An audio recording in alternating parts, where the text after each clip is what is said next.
اب آپ اس مبارک سلسلے کا 13واں حلقہ سماعت فرمائیں۔ ایک آدمی جا رہا ہے، اس نے مکہ چھوڑ دیا، تو اس کے چھوڑنے کے بعد پھر ایک تو پوری دنیا میں ہماری دلت ہو رہی ہے کہ مکے والے ایسے لوگ تھے کہ ان سے لوگ تنگ آ کے بھاگ رہے ہیں، اور دوسری بات یہ ہے کہ پھر ہم یہاں سے نکل کے جائیں، وہ جا رہا ہے اپنے بچوں کو لے کر، تو اب جا کے مقابلہ کریں کو اچھے لگتے ہیں ہم۔ اور تیسری بات یہ ہے کہ جو چیلنج کر کے ہمیں کیا ہے کہ میں بیٹھا ہوں 2 دن کے لیے، تو آخر اسے بھی تو کسی کا سہارا ہے، ایسے تو نہیں چیلنج کر رہا، وہ اکیلا کیسے لڑ سکتا ہے ہم سب سے؟ معلوم ہوتا ہے اس کے ساتھ کچھ لوگ ہیں جو این ٹائم پہ ظاہر ہوں۔ خیر، انہوں نے ارادہ اپنا بدل دیا۔ حضور صلی اللہ علیہ وسلم کو حکم ہوا ہجرت کا، تو بی بی عائشہ رضی اللہ تعالیٰ عنہ فرماتی ہیں کہ فطرق الباب، ہمارا دروازہ کھٹکھٹایا گیا، تو تھوڑی دیر گزری کہ ہم نے دیکھا فَإِذَا هُوَ رسول اللہ صلی اللہ علیہ وسلم، کہ اللہ کے نبی محمد پاک ہیں، اور ایسے وقت میں تو حضور کبھی ہمارے پاس نہیں آئے۔ حضور کی یہ عادت مبارک بھی نہیں تھی کہ اس وقت میں ایسے اوقات میں کبھی ہمارے گھر میں آئے۔ حضور صلی اللہ علیہ وسلم جب آئے، سیدنا ابی بکر صدیق رضی اللہ تعالی عنہ نے دروازہ کھولا، اور سیدنا ابی بکر صدیق رضی اللہ تعالی عنہ کے اس کمرے میں ایک بی بی عائشہ ہیں اور ایک بی بی اسما ہیں۔ بی بی عائشہ اور بی بی اسما جو ہیں یہ بہنیں ہیں، اور دونوں بیٹیاں ہیں سیدنا ابی بکر رضی اللہ تعالی عنہ کی، لیکن دونوں کی ماؤں میں فرق ہے۔ عرب میں تو پہلے سے رواج تھا نا شادیوں کا، حتیٰ کہ زمانے جاہلیت میں بھی رواج تھا شادیوں کا، اور بلکہ اگر دیکھا جائے تو حضرت سلیمان علیہ السلام کے زمانے میں بھی کبھی آپ 90 بیویاں ہوتی تھی۔ اسی طرح پھر زمانے جاہلیت میں بھی، یہ تو بعد میں ہمارے ہاں یعنی پھر شریعت نے پھر 4 تک کی اجازت دے دی، لیکن ہماری اللہ کا فضل ہے، انڈو پاک کی مخلوق بڑی شریف شور جو ہیں بیچارے بیوی پرست لوگ ہیں، الحمدللہ وہ ایک سے گزارا کر، وہ ایک سے بھی اپنی عزت نہیں بچا سکتے، شریف لوگ ہیں بیچارے، اور خام خواہ کر کے کیوں اپنے آپ کو خراب کریں؟ ایک ہی کافی ہے، انشاءاللہ اسی سے بخشے جائیں گے، کیونکہ جو خوافین ہوں گے لازماً ان کی تو ایک بیوی ہوگی نا۔ فَإِنْ خِفْتُمْ، اگر تم ڈرتے ہو تو پھر ایک، تو جن کی ایک ایسا بات ہے کہ وہ خوافین ہیں، ڈرنے والے، ڈرپوک قوم۔ عرب تو غیر ایسے نہیں تھے، عرب تو عرب۔ تو اب جناب یہ ہوا کہ حضور پاک نے فرمایا کہ اخرج انت یا ابی بکر، ابی بکر آپ کے گھر میں جو ہیں ان کو باہر بھیج دو، میں نے بات کرنی۔ اب دیکھو ابو بکر کا اعتماد، اس وقت پتہ ہے بی بی عائشہ حفصہ کے 7-8 سال کی بچی ہیں، کوئی لمبی عمر کی عورتیں تھوڑی تھی، 7 سال 6 سال 7 سال 8 سال کی بچیاں تھیں۔ ابو بکر نے کہا یا رسول اللہ ما هذه الا عائشہ و اسماء، میرا مدنی یہ عائشہ ہے، یہ اسماء ہے، یہ ابو بکر کی بیٹیاں ہیں، کوئی غم نہیں، آپ جو مرضی آئے بات کریں، آپ کو میرے گھرانے پہ اعتماد ہی۔ 6 سال کی بچی 7 سال کی بچی، لیکن ابو بکر کا اعتماد دیکھو۔ حضور صلی اللہ علیہ وسلم فرمایا انی امرت بالہجرہ، ابو بکر میں اس لیے آیا ہوں کہ اللہ نے مجھے حکم دیا ہے کہ میں اب مکہ چھوڑوں، میں اب ہجرت کروں، ہجرت کا حکم آ گیا ہے۔ تو ابی بکر نے فوراً کہا الصحبۃ یا رسول اللہ، حضور آپ کو تو حکم آ گیا، میرے لیے کیا حکم ہے؟ فرمایا ان اللہ امرنی، ابو بکر میرے اللہ نے مجھے حکم دیا ہے کہ ابو بکر کو ساتھ لے کے جانا۔ فبکا ابی بکر، بی بی عائشہ کہتی ہے میرے ابا روئے، اور اتنے روئے، فرماتی ہیں کہ ما رأیت احدا، میں نے زندگی میں نہیں دیکھا تھا کہ خوشی سے بھی کوئی روتا ہے، میں نے غم سے روتے ہوئے لوگ تو دیکھے، لیکن مجھے یہ پتا نہیں تھا کہ آدمی کبھی خوشی سے بھی رو پڑتا، خوشی سے بھی آنسو نکل آتے ہیں، اتنا خوش ہوتا ہے کہ اس کے آنسو نکل آتے ہیں، ابا رو پڑے۔ اور اس نے کہا کہ یا رسول اللہ صلی اللہ علیہ وسلم، خدا جانتا ہے میں نے تو 2 اونٹنیاں پال رکھی ہیں، اتنے عرصے سے گھاس کھلا رہا ہوں، اور میں نے تو ساری تیاری مکمل کر رکھی ہے ہجرت کی محمد عربی، صلی اللہ علیہ وسلم، حضور صلی اللہ علیہ وسلم بڑے خوش ہوئے اور فیصلہ ہو گیا کہ ہم نے فلاں رات کو مکہ مکرمہ سے نکلنا ہے اور فلاں راستے سے نکلنا ہے، اور ابی بکر تم نے فلاں جگہ میری انتظار کرنی ہے، وہاں سے آ کے ہم نے پھر مل جانا۔ اور حضور صلی اللہ علیہ وسلم نے سیدنا علی رضی اللہ تعالی عنہ کو بلایا۔ حضرت علی رضی اللہ تعالی عنہ کو بلانے کے بعد حضور صلی اللہ علیہ وسلم کے اس زمانے میں کوئی کتابت، کوئی تعلیم، کوئی تحریر، کوئی ایسی چیزیں تو ہوتی نہیں تھی۔ آپ کے پاس سارے مکے والوں کی امانات پڑی تھی۔ اب دیکھیں خدا کی شان ہے کہ مکے والے لوگ چاہے اسلام نہ لے آئیں، حضور کا کلمہ نہ پڑھیں، حضور کو مانتے نہیں ہیں، لیکن جب کوئی اہم اور قیمتی چیز ہوتی، سونا ہے، زیور ہے، چاندی ہے، مجوہرات ہیں، کچھ پیسے ہیں، تو وہ کٹھے باندھ کے دے جاتے حضور کی خدمت میں کہ حضور آپ امانت رکھ لیں، کیونکہ جانتے تھے کہ مخالفت اپنے مقام پر ہے، لیکن محمد عربی امین، صادق، سچے ہیں، امانت والے۔ حضور پاک نے فرمایا کہ حضرت علی تمہارے ذمہ ایک ڈیوٹی ہے، ایک تو ہمارے ہجرت کر جانے کے بعد، سفر کر جانے کے بعد یہ امانتیں جو ہیں ہذہ لفلان وہذہ لفلان، یہ فلاں کی ہے، فلاں کی ہے، فلاں کی ہے، ان سب کافروں کے گھر میں پہنچانی۔ حاضر یا رسول، اور آپ نے فرمایا دوسری ڈیوٹی تمہارے ذمہ یہ ہے کہ تم نے میرے بستر پہ سونا، کیونکہ ہم نے رات کے آخری حصے میں سفر کرنا ہے، تم نے میرے بستر پہ لیٹ جانا، اور اوپر کپڑا لے لینا ہے کہ اگر کافر کوئی نگرانی بھی ہماری کر رہے ہوں، چونکہ ہمیں پتا ہے کہ وہ ہمارے پیچھے لگے ہوئے ہیں، ہو سکتا ہے کہ ہماری ہجرت کے وقت میں بھی نگرانی کر رہے ہوں، تو کم از کم انہیں یہ تسلی ہو کہ شاید اللہ کے نبی سو رہے ہیں اور ہمیں کچھ سفر کرنے کا موقع مل جائے۔ تو حضرت علی رضی اللہ تعالی عنہ نے عرض کیا کہ حاضر یا رسول اللہ، حاضر یا رسول اللہ، یا نبی اللہ، بالکل میں حاضر، مجھے کوئی نہیں کہا۔ تو اسی لیے اس میں کوئی شبہ نہیں، یہ بہت بڑا مقام ہے، لیکن بعض روافض اسی بات کو بھی دلیل بناتے ہیں کہ حضور کے بعد تو خلافت کا حقدار حضرت علی تھا، کہ حضور نے اپنی امانتیں جو ہیں وہ حضرت علی کو سپرد کی ہیں، وہ حضور حضرت ابوبکر کو تو نہیں دی۔ اسی طرح امت بھی تو ایک امانت ہے، تو جب امانتوں کے رکھوالے خود حضور حضرت علی کو بنائیں تو حضور کے بعد پھر اور کیسے کوئی آدمی اس امت کا رکھوالا بن سکتا ہے؟ اور دوسری بات یہ ہے کہ حضور کے اس تخت پر، اس چارپائی پر، اس مقام پر حضور کے حکم سے حضرت علی لیٹے ہیں، تو جس کو حضور نے اپنے بستر پہ بٹھا دیا ہو تو اس تخت پہ کوئی اور کون بیٹھ سکتا؟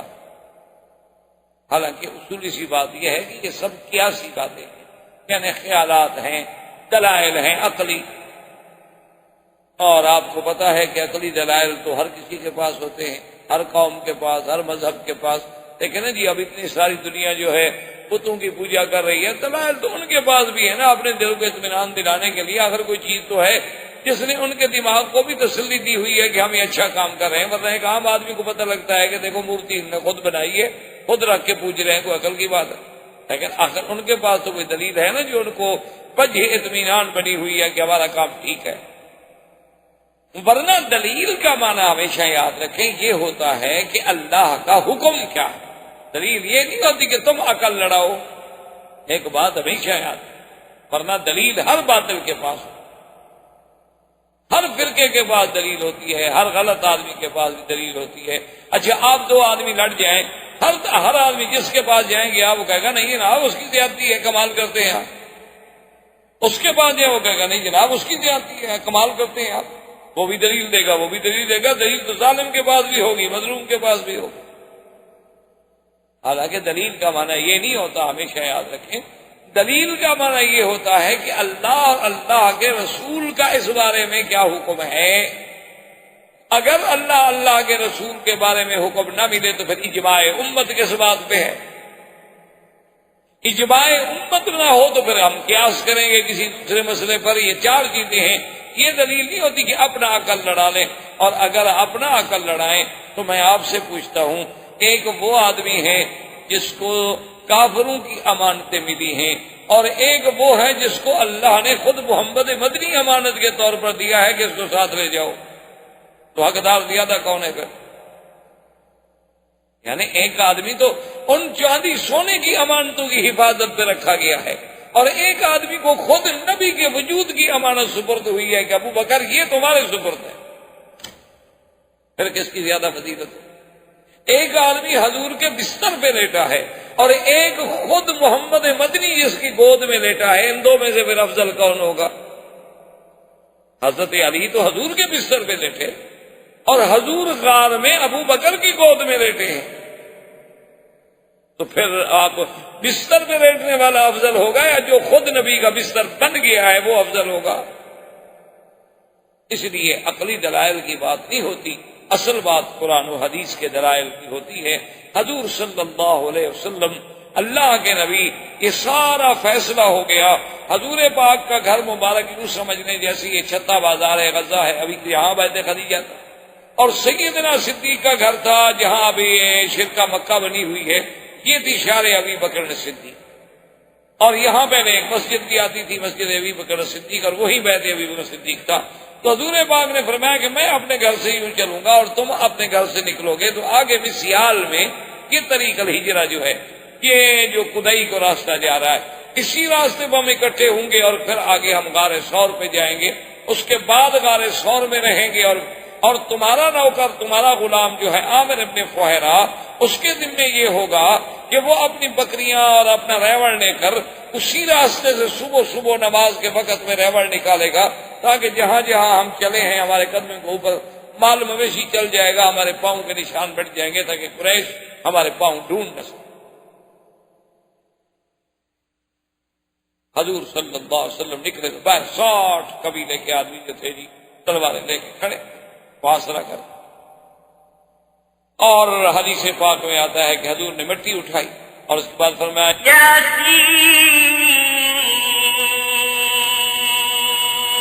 والقرآن الحكيم إنك لمن المرسلين على صراط مستقيم تنزيل العزيز الرحيم پڑھتے گئے حضور وجعلنا من بين أيديهم سدا ومن خلفهم سدا فأغشيناهم فهم لا يبصرون۔ اور حضور نے پڑھا شاہت الوجوہ، شاہت الوجوہ، اور مٹی پھینکی۔ اللہ نے حکم دیا فرشتوں کو مٹی سب کے آنکھوں میں اور سروں پہ ڈال دو، اور ان پہ ایسی نیند مسلط کر دو کہ میرے مدنی کو دیکھ بھی نہ سکے۔ قرآن کہتے ہیں ہم لا یبصرون، ہم نے ایک ایسی دیوار کھڑی کر دی، ایسا حاجز کھڑا کر دیا ان کے اور نبی کے درمیان میں کہ حضور گزرتے چلے گئے اور 60 آدمی کھڑا ہے اور دیکھ نہیں رہے، اور کھڑے کھڑے جھول رہے ہیں نیند سے۔ یعنی آپ اندازہ کریں کہ 60 آدمی، ایک نہیں، دو نہیں، تین نہیں، چار نہیں، 60 آدمی، پھر ایک طرف بھی تو نہیں کھڑا ہوا نا، ہر طرف وہ کھڑا ہوا ہے، اور حضور نے تو مٹی مبارک ایک طرف پھینکی لیکن وہ سب کو پہنچی۔ اسی لیے قرآن کہتے ہیں وَمَا رَمَيْتَ إِذْ رَمَيْتَ وَلَٰكِنَّ اللَّهَ رَمَىٰ۔ میرا مدنی صرف آپ نے نہیں پھینکی جو کچھ پھینکا، اصل تو اللہ نے پہنچائی، اللہ نے۔ آپ کا کام تو صرف ایک ظاہری طور پر ایک طرف سے مٹی کو پھینک دینا تھا، لیکن چاروں طرف کس نے پہنچائی؟ وہ تو میں نے پہنچائی۔ اب جناب حضور صلی اللہ علیہ وسلم تشریف لے گئے، آگے سیدنا ابی بکر انتظار میں ہیں، اور حضور نے فرمایا ابو بکر تمہارے اور میرے درمیان میں فاصلہ ہوگا، ہم اکٹھے نہیں چلیں گے، تاکہ خدا نہ خواستہ کوئی دشمن آگے آ جائے تو دونوں کو پر تو حملہ نہ ہو جائے نا، کم سے کم ہمارا آپس میں فاصلہ تو۔ اصل میں یہ ساری بات کیا ہے یاد رکھنا کہ ہجرت ہو، اسراء ہو، معراج ہو، سفر طائف ہو، سفر مدینہ ہو، یہ تعلیم تھی حضور کی امت کے لیے، ورنہ اللہ چاہتے تو جبریل کو بھیج کے معراج پہ جا سکتے ہیں، براق پہ مدینے نہیں جا سکتے، کوئی بات ہے۔ حضور صلی اللہ علیہ وسلم کا سفر اگر آسمانوں تک ہو سکتا ہے اور معراج ہو سکتا ہے، 7ویں آسمان اور سدرۃ المنتہا تک جا کے مکے واپس آ سکتے ہیں، تو مدینے منورہ حضور کو بھیج دینا کون مشکل ہے؟ امت کو کیسے اگر امت بھی ہجرت کرنی پڑے، اگر امت کو کبھی کافروں کے مقابلے میں گھر پڑے، امت کو کبھی باہر جائے تو پھر اپنے سے پیدا کیے جائیں، یہ ہم نہیں کریں گے کہ آگے کو چھوڑ دیں۔ اب کا خالق اللہ تعالیٰ ہے، باب پر عمل کریں گے اور اللہ تبارک و تعالیٰ پر بھی توکل کریں گے۔ سیدنا ابی بکر فرماتے ہیں میرے لیے بڑی مشکل ہے کہ حضور تو کچھ آگے چلے گئے، میں جب اپنی گلی سے نکلا تو سامنے مجھے ایک کافر آتا ہوا مل گیا، اس نے مجھے تو پہچان لیا اور کہا کہ من هذا الرجل، یہ آگے جو جا رہا تھا یہ کون؟ اس وقت رات ہے، تاریکی ہے، ابھی تو تہجد کا وقت بھی نہیں ہوا، تو اس وقت آپ بھی گھر سے نکلے ہیں اور آگے کو بندہ بھی جا رہا ہے، معلوم تو ہوتا ہے کہ آپ کا کوئی ساتھی ہے، یہ کون ہے؟ ابو بکر فرماتے ہیں کہ اب میں پریشان تھا کہ اگر بتاتا ہوں تو پھر راز نبوت کھل جاتا ہے، اور اگر میں غلط بات کہتا ہوں تو پھر جھوٹ بھی میں نہیں بولنا چاہتا تھا، تو اللہ نے مجھے بات سجائی، تو میں نے فوراً کہا کہ رجل اہدینی سوا سبیل، تو بندہ ہے جو مجھے راستہ دکھلاتا ہے۔ اب اس نے سمجھا کہ اچھا ابو بکر کہیں جانا چاہتا ہے، اس کو ساتھ لے آیا کہ مجھے راستہ بتلا دو، راستہ دکھلاتا ہے، اور ابو بکر کہہ رہے تھے کہ راستہ صراط مستقیم، جنت کا راستہ دکھلانے والا ہے، یہ تو وہ بندہ ہے، یہ ہدینی سوا سبیل۔ اور حضور صلی اللہ علیہ وسلم جب آگے بڑھ گئے تو حضور نے فرمایا آپ ایک بات رکھو، پورا پاؤں زمین زور دے کہ تم کو کبھی پاؤں گا پھر موڑ تاکہ تم جانتا کے لوگ ہیں مویشی والے کے لوگ ہیں، لوگ پاؤں مشکل بھی چھاڑا ایک آپ کا جاننا پانا سلطان میں دیگر ملکوں میں سراغی نے کہا ہے کوئی باہر ہوتے ہیں، ایک دفعہ اگر ان کی نظر سے پاؤں گزر چلتا تھا مٹی پہ تو 50 سال کے بعد جب دیکھیں تو کہیں گے یہ بات اتنے مار، اور عرب ماہر بڑھائے گا جی کیا ہے کہ ایک ہاتھی جا رہے تھے، رات میں نے دیکھا کہ پاؤں ہے نشان ہے، اونٹ پاؤں، 2 اونٹ ہیں، 4 کے پاؤں نشان ہے، تو ایک کہا کہ یہ جو اونٹ ہے یہ لڑا معلوم ہوتا ہے، پاؤں نے کہا صرف نہیں معلوم ہوتا، یہ بھی معلوم ہوتا، ہاں کبھی کبھی ایک، پھر تیسرے نے کہا یہ صرف کان نہیں ہے، اس کو خارش کی بیماری ہے، یہ باتیں کس کی باتیں کر رہے ہیں؟ انہوں نے کہا یار ابھی جو گزرے ہیں تو ہمارا خیال ہے کہ ایک جو ہے وہ لنگڑا ہے، تمہیں کیسے پتا ہوگا؟ یار پاؤں نہیں دیکھا، پاؤں صحیح سے رکھتا نا برابر، پاؤں میں لنگڑا ہے، اور وہ کھانا بھی ہوگا، یہ تمہیں کیسے پتا چلا؟ اس نے کہا ایک طرف کا کھایا ہوا ہے، اس طرف دوسرے منہ کھانا بنو، ادھر والا اس کو نہ آتا، اور تیسرے نے کہا کہ اس کو خرچ بھی ہو، دیکھو لگایا ہے درخت پر اس کی چل چمٹا ہوا، اس نے کہا درخت کے ساتھ کر اپنا وجود رگڑا ہے کو لگی ہوئی ہے نا، تو نے تم سچ کہتا ہو، میرا بھی کھڑا کھانا بھی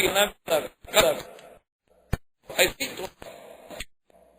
کے پاؤں دیکھ کر آنے والی، اور کل بھی ہیں دنیا شکنی سارے ہمارا کے بعد 2 ہوتی ہے، 2 ہوتا ہے، حضرت گائے ہوتی اور جناب پاؤں ویسے بھی بکری کا پاؤں، بکری جیسی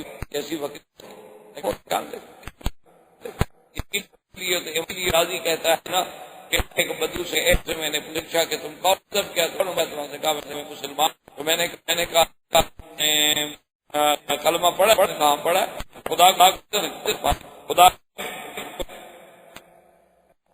دادی کہتے جی چلو ہے تو بدو کے نا، میں سے پوچھوں گا خود خدا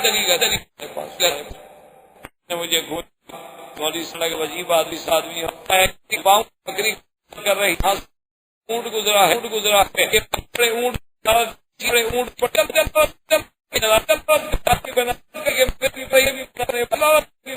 کوئی ہے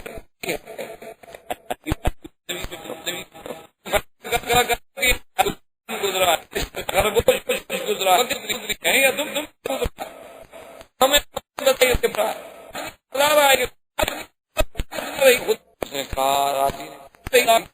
بڑی اچھی دلیل ہے اس کی، بڑی اچھی دلیل ہو سکتا ہے نا بچے پر تمہارے پاس کیا دلیل ہے؟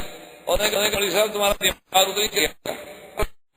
دو ہوتے ہیں کہتا ابھی رات کا جو زور ہو جاتا ہے کمزور بنا بنتا نظام تو نہیں چلتا ہے، اس لیے اگلے پاؤں تاکہ وہ ہمارے پاؤں بن جائے اور میرے سکے کہ وہ صبح لے کے آئے پاؤں ہم آئے تاکہ کے ساتھ کر سکیں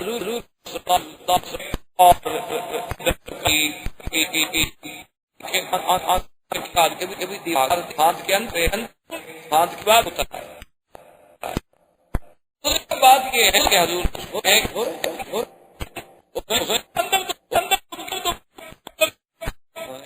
اگر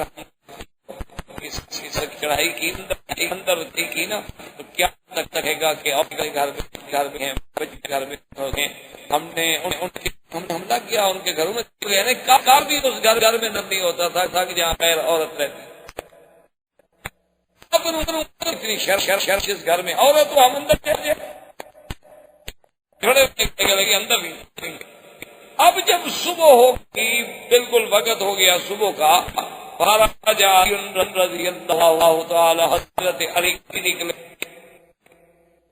اب یہ شعور بھی آتے تھے حضرت علی جا رہے تو کبھی ہوتے نہیں تھے دیوار ختم سے میں نے سوتے ہوئے دیکھا کپڑا ڈال کے مجھے کیا پتا رہی سو رہے تھے کہ میں اڑے ہیں تھوڑی دیر دیکھا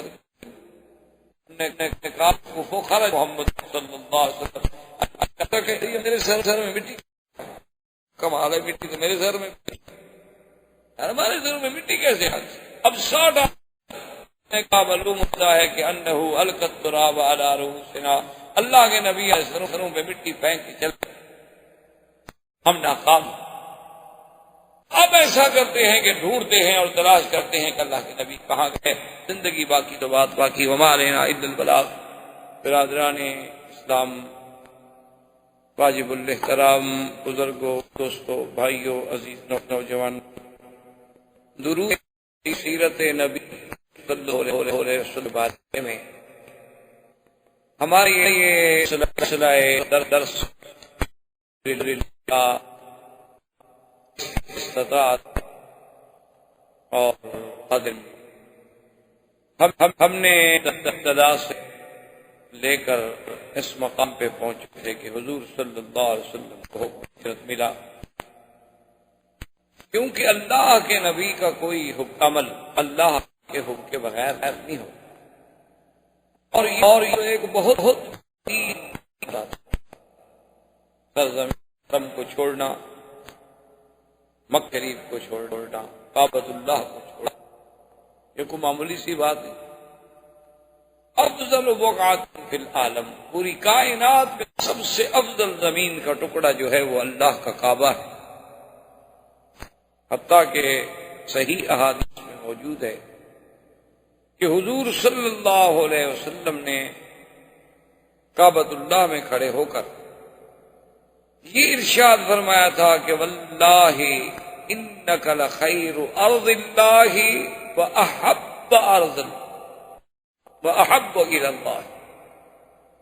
حضور نے کعبۃ اللہ کی طرف اشارہ کر کے فرمایا کہ اللہ کا کعبہ، مجھے اللہ کی قسم ہے کہ ساری کائنات سب سے بہتر اور سب سے زیادہ محبوب کی طرح جو ہے اللہ کو اور ساتھ یہ بھی فرمایا کہ واللہ مجھے اللہ کی قسم ہے ما خرجت منکا، مجھے اگر میری قوم نکلنے پہ مجبور نہ کر دیتی تو میں تجھے چھوڑ کے کبھی نہ جاؤں۔ تو اللہ کے کعبے کو چھوڑنا، سرزمین حرم کو چھوڑنا، یہ کوئی معمولی سی بات نہیں کہ اللہ کے نبی کھڑے رو رہے ہیں۔ یہ تو اصل میں ایک مسئلہ ہے نا جی کہ قدر جوہر بدانن، کہ جوہر کا پتہ جوہری کو لگتا ہے۔ ایک عام آدمی کے سامنے ڈائمنڈ یا ایک پتھر میں کیا فرق ہے، لیکن جوہری اس کی قیمت کا اندازہ کرتا ہے۔ اسی لیے کعبۃ اللہ کی عظمتوں کا پتہ بھی ان لوگوں کو تھا جو اصحاب رسول، ان لوگوں کو تھا جو اللہ کے نبی تھے، ان لوگوں کو تھا جو ائمہ محدثین و فقہاء اور اولیاء اللہ اور عباد صالحین تھے۔ اس گھر میں اور اس حرم میں یعنی ایک لمحہ جو ہے آدمی کے لیے، ایک سا جو ہے آدمی کے لیے، ساری زندگی اس کا مقابلہ نہیں کر سکتا۔ ہم تو مادیات کا شکار ہو کر یہاں آتے ہیں اور پھر ان معاملات میں اتنی کھو جاتے ہیں کہ ہمیں دوستوں کے لیے بھی ٹائم مل جاتا ہے، ہمیں پکنک کے لیے بھی ٹائم مل جاتا ہے، واک کرنے کے لیے بھی ٹائم مل جاتا ہے، لیکن حرم میں حاضر ہونے کو ٹائم نہیں ملتا۔ اصل بات یہ نہیں ہوتی، اصل یہ ہے کہ اللہ اتنا قریب رکھ کر بھی اپنے بندے کو اندر نہیں آتا۔ تو اللہ کا گھر ہے، اللہ کو کیا ضرورت؟ اللہ راضی ہوتے ہیں تو لوگ ہزاروں روپے خرچ کر کے آتے ہیں عمرے پر، اور بعد دن حرم میں پڑے ہوتے ہیں، طواف کر رہے ہوتے ہیں۔ اور ایسے لوگ بھی ہیں بد نصیب کے اللہ کے گھر میں رہتے ہیں، ملازمت ہے، نوکری ہے، جگہ ہے، رہائش ہے، گاڑی ہے، کار ہے، وسائل ہے، لیکن پھر بھی حرم میں نماز نصیب نہیں ہوتی، طواف نصیب نہیں ہوتا۔ تو ان چیزوں کا تحسر دنیا میں تو خیر کسی کو کیا محسوس ہوگا، اللہ والوں کو تو محسوس ہوتا ہے، ورنہ پھر ہر آدمی کو اس کا آخرت میں پتہ چلے گا کہ ہم نے اتنی بڑی نعمت کا کس انداز سے نہ شکر۔ تو حضور سرکار دو عالم صلی اللہ علیہ وسلم نے جب ہجرت کا فیصلہ فرما لیا اور سرکار دو عالم صلی اللہ علیہ وسلم نے اس کی تقسیم کار ایسے کی کہ آپ نے سیدنا علی رضی اللہ تعالی عنہ کو فرمایا کہ تمہارے ذمے تو یہ ہوگا کہ تم میرے بستر پہ، میرے فراش پہ میری چادر اوڑھ کے سو جاؤ گے، تاکہ اگر دشمن دیکھنے کی کوشش کریں تو انہیں اطمینان ہو کہ اللہ کے نبی ابھی گھر میں ہیں اور ہمیں کچھ فاصلہ کرنے کا موقع ملے۔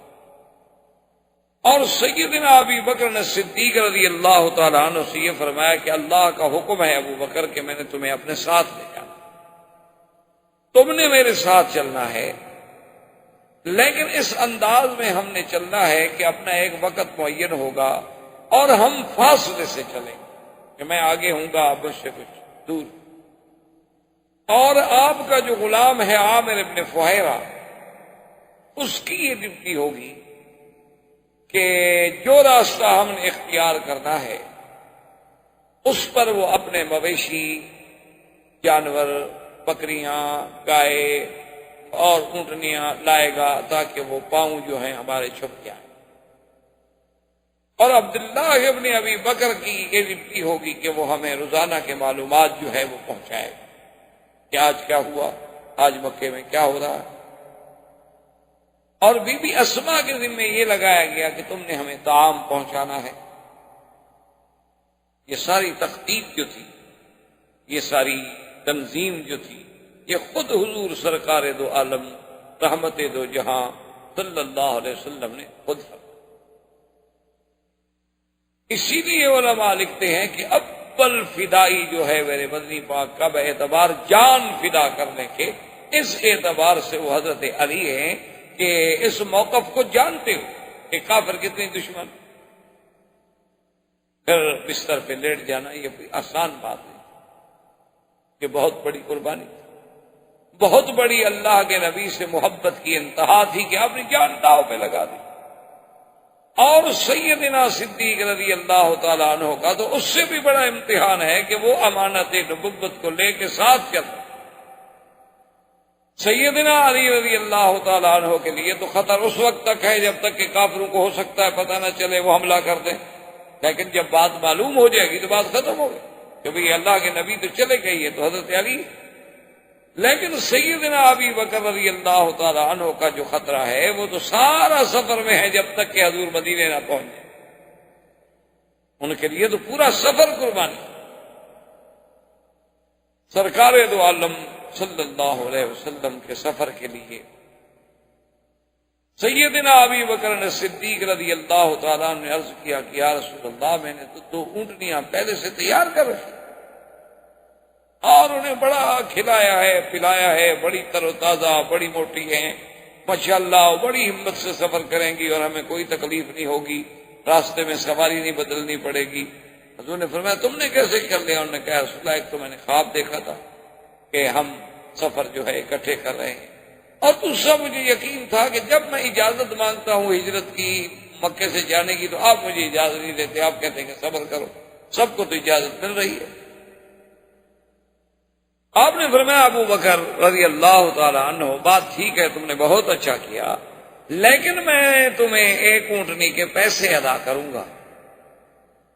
تو سیدنا صدیق رضی اللہ تعالیٰ عنہ کیا رسول اللہ، میرا تو سب کچھ آپ، میں نے تو اپنا سب کچھ لوٹا دیا ہے، تو اب 1 اونٹنی کے پیسے لے کے میں نے کیا کرنا ہے؟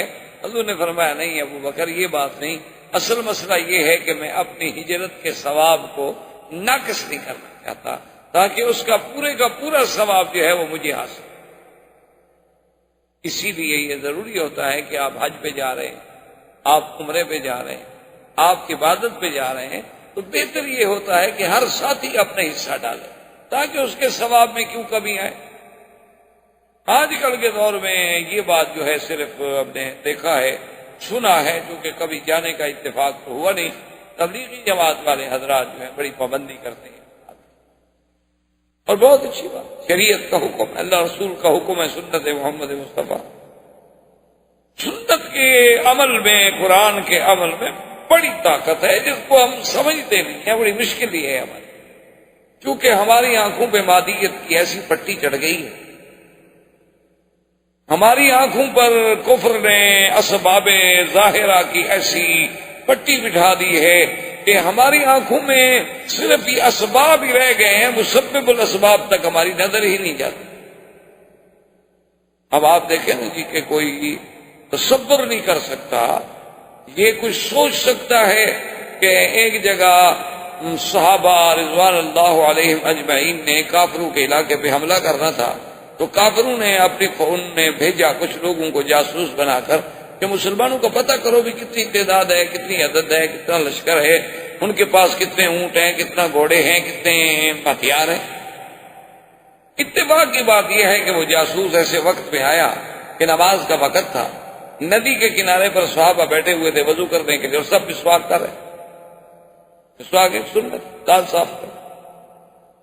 وہ جاسوس بڑے غور سے، چونکہ وہ تو دور سے دیکھ رہا تھا، دیکھتے دیکھتے واپس جب گیا تو اس نے اپنے لوگوں سے کہا، اس نے کہا کہ بھئی عدد تو مجھے سمجھ نہیں آتا کہ ان کا کتنا ہے، وہ تھوڑا سا عدد لگتا ہے، کوئی اونٹ گھوڑے بھی اتنے نہیں لگتے، لیکن یہ تو کوئی عجیب قوم ہے، خدا رحمت کرے، پتہ نہیں یہ آدم خور تو نہیں ہو، تو دانت تیز کر رہے۔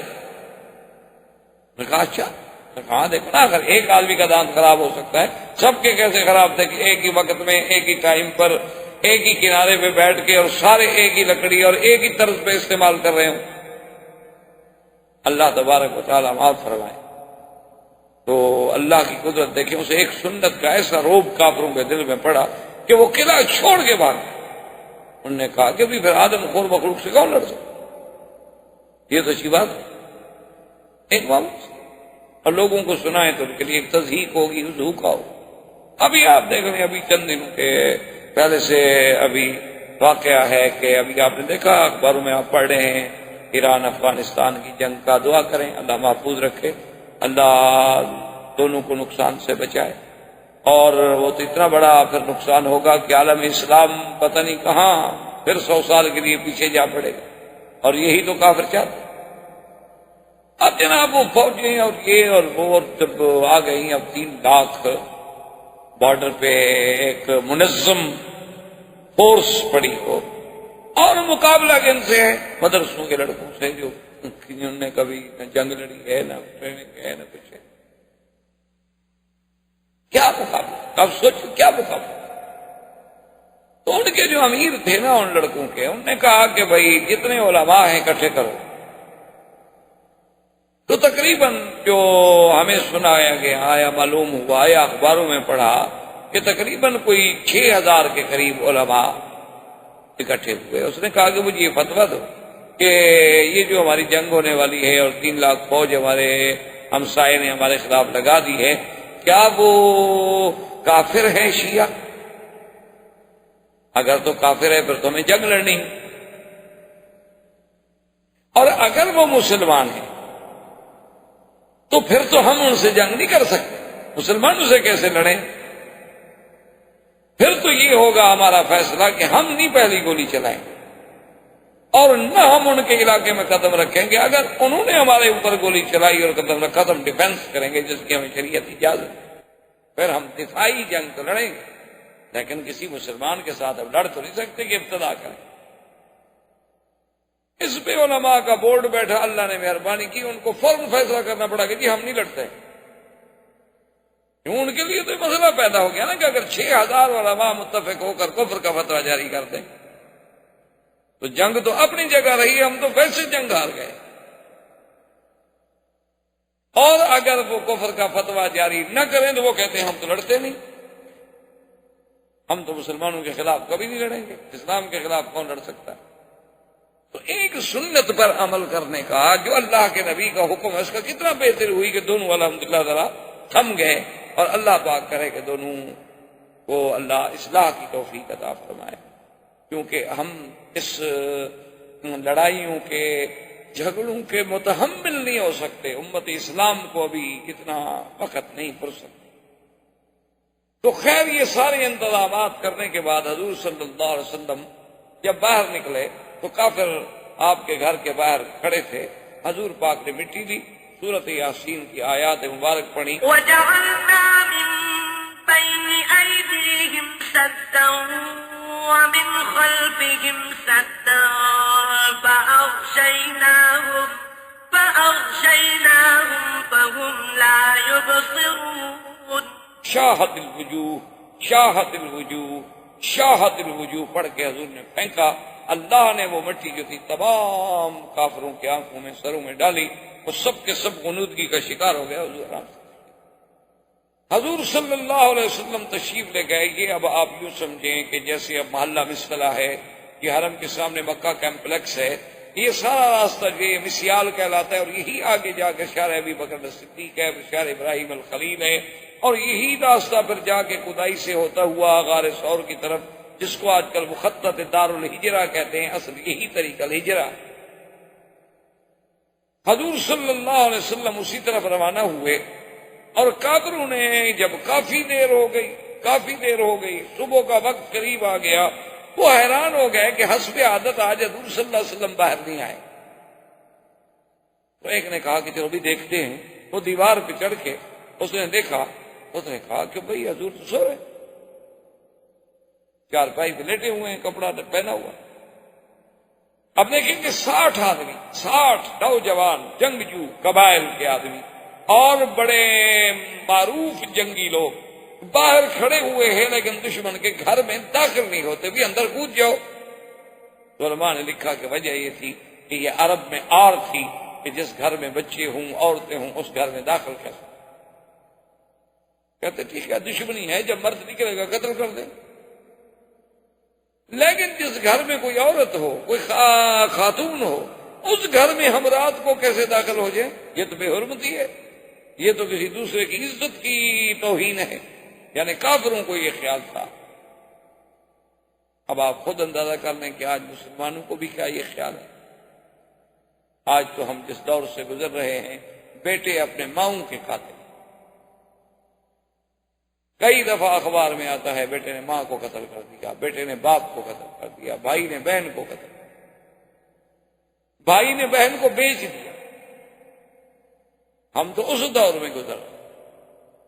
اب انہوں نے دیکھا تھوڑی دیر گزری، انہوں نے کہا بھی یہ تو نہیں ہو سکتا کہ اتنی لمبی دیر اور اس وقت تک حضور لیٹے رہے، تو انہوں نے کہا بھی کوئی خاتون کوئی بچہ، اب چونکہ صبح بھی قریب آنے لگ گئی، انہوں نے کہا نہیں اندر کوئی خاتون کوئی بچہ کوئی عورت تو نظر نہیں. انہوں نے کہا پھر ہم کیوں کھڑے ہوئے ہیں بھائی، چلو اندر. سب نے جناب جب اندر آئے تو حضرت علی اٹھے، کپڑا ہٹایا چہرے سے، فقال فإذا هو علی. انہوں نے کہا یہ تو حضرت علی لیٹے ہوئے ہیں. تو انہوں نے حضرت علی سے پوچھا کہ این رسول اللہ، محمد مصطفیٰ کہاں ہیں؟ تو حضرت علی نے فرمایا کہ میں کیا بتا سکتا ہوں کہ وہ اس وقت کہاں ہوں گے. بات اس کی ٹھیک تھی، حضرت علی نے جھوٹ تو نہیں بولا. کیوں؟ اللہ کے ماننے والے جو ہیں وہ کبھی جھوٹ تھوڑا بولے. حضرت مولانا قاسم نانوتوی رحمۃ اللہ علیہ جن نے دارالعلوم دیوبند کی بنیاد رکھی، انگریزوں نے ان کے وارنٹ جاری کیے اور انگریز ان کو سزائے موت دینا چاہتے. تو دوستوں نے انہیں مشورہ دیا کہ حضرت یہ بہت بڑا مسئلہ ہے اور کفر کی طاقت ہے، انگریز کی حکومت ہے، اور وہ اندر کے لوگوں نے ہمیں بتایا ہے کہ وہ آپ کو سزائے موت دینا چاہتے ہیں، آپ مہربانی کر کے چھپ جائیں. حضرت مولانا قاسم نانوتوی رحمۃ اللہ علیہ دوستوں کے مشورے کے بعد، علماء کے مشورے کے بعد چھپ گئے. 3 دن کے بعد دوستوں نے دیکھا کہ وہ تو پھر مسجد میں کھڑے نماز پڑھ رہے. نماز پڑھ کے فارغ ہوئے تو ساتھی اکٹھے انہوں نے کہا واہ مولانا کمال کر دیا، آپ بھی بڑی مدت چھپے بھائی، اور 3 دن کے بعد ہی اگر باہر نکل آنا تھا تو پھر چھپنے کی ضرورت ہی نہیں تھی. انہوں نے فرمایا کہ حضور غار میں ہجرت کے میں 3 راتیں رہے تھے، تو غار میں جو 3 راتوں سے زیادہ میرا محبوب نہیں رہا تو میں نے سمجھا کہ سنت کے خلاف. اس لیے جب جان چلی جائے گی زیادہ سے زیادہ اور کیا ہو جائے گا، لیکن محبوب کی سنت جو ہے اس کی مخالفت. اچھا خدا کی شان دوست احباب یہ کہہ کے چلے گئے اور دشمن بھی تو تلاش میں تھا. فوراً جناب کلکٹر کے عہدے کا افسر انگریز وہ مدرسے میں گھس آیا اور آ کے مولانا قاسم سے ہی پوچھتا ہے کہ مسٹر مولانا قاسم کدھر ہے، کیونکہ اس کو یہ تو پتا تھا کہ مولانا قاسم کو پکڑنا ہے لیکن شکل نہیں جانتا. تو مولانا قاسم رحمۃ اللہ علیہ نانوتوی رحمۃ اللہ علیہ جہاں کھڑے تھے 2 قدم ذرا پیچھے ہٹ کے فرمایا ابھی تو یہی تھے، فرمایا ابھی تو یہی تھے. اس نے سمجھا اس کا مطلب ہے کہ اب تو نہیں ہے یہاں، تو چلا گیا. تو جھوٹ بھی نہیں بولا، باقی بات ہے کہ ابھی تو یہی تھے، اس میں کون سا جھوٹ تھا. تو اس کو کہا جاتا ہے عربی میں توریہ. یہ باقاعدہ ایک علم ہے، ایک فن ہے کہ آدمی ایسی بات کرے کہ جو ذو معنی ہو اور جس سے دونوں پہلو نکلیں. اور یہ اللہ کے قرآن میں بھی ہے کہ جب موسیٰ علیہ السلام کی بہن ڈھونڈتے ڈھونڈتے فرعون کے گھر میں آئی، دیکھا کہ موسیٰ رو رہے ہیں، دودھ نہیں پیتے. اب بہن ہے، بہن کا دل کیسے برداشت کرے کہ بھائی رو رہا ہو؟ بہن تو نہیں برداشت کر سکتی. تو بھی جلدی جلدی دوڑی اور اس کا کیا بات ہے، کیوں رو رہا ہے بچہ یہ؟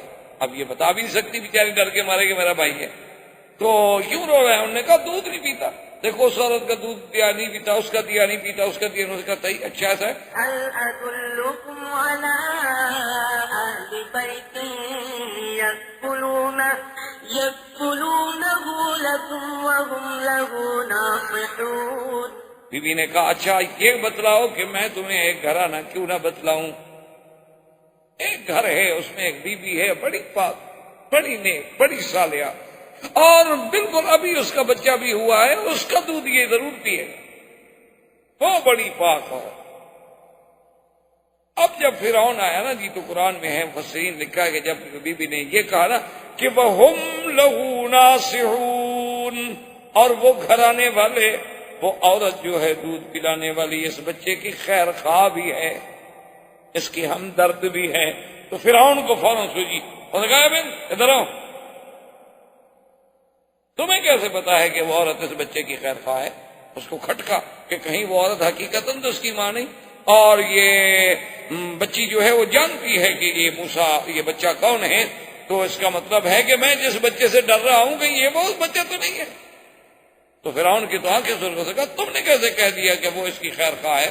اس نے کہا فرعون تو نے سمجھا نہیں، لہو ناصحون، میرا مقصد یہ تھا کہ وہ اس کے خیر خواہ ہے، تیری خیر خواہ ہے. اب ضمیر کا مرجع ادھر بھی ہو سکتا تھا، ادھر بھی ہو سکتا تھا کہ لہو اس کے لیے یا اس کے لیے. میں نے تو کہا تمہاری خیر خواہ ہے، یعنی تمہاری مخالف نہیں، تم نہ ڈرو.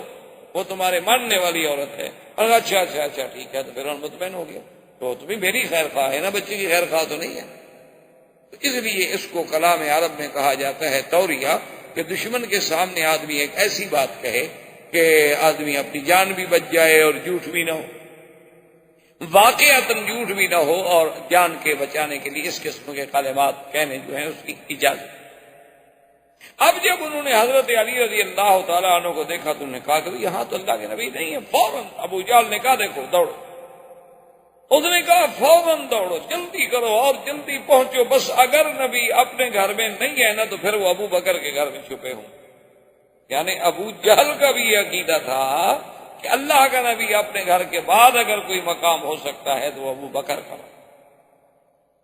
دشمنی اپنی جگہ۔ دوڑے دوڑے جب آئے اور حضرت صدیق کے دروازے پہ آ کے کھٹکھٹایا، ابو جہل ہے، ساتھی ہیں، جوان ہیں، تو اندر سے بی بی اسما نکلی۔ یہ بی بی اسما جو ہیں یہ سیدہ عائشہ کی بہن، ماں کا فرق ہے باپ کے۔ بی بی عائشہ کی ماں الگ ہے، بی بی اسما کی ماں الگ ہے، لیکن باپ دونوں کے ابو بکر ہیں اور دونوں باپ کی طرف سے بہنیں ہیں۔ اور یہ وہ بی بی اسما ہیں جو عبداللہ ابن الزبیر کی والدہ،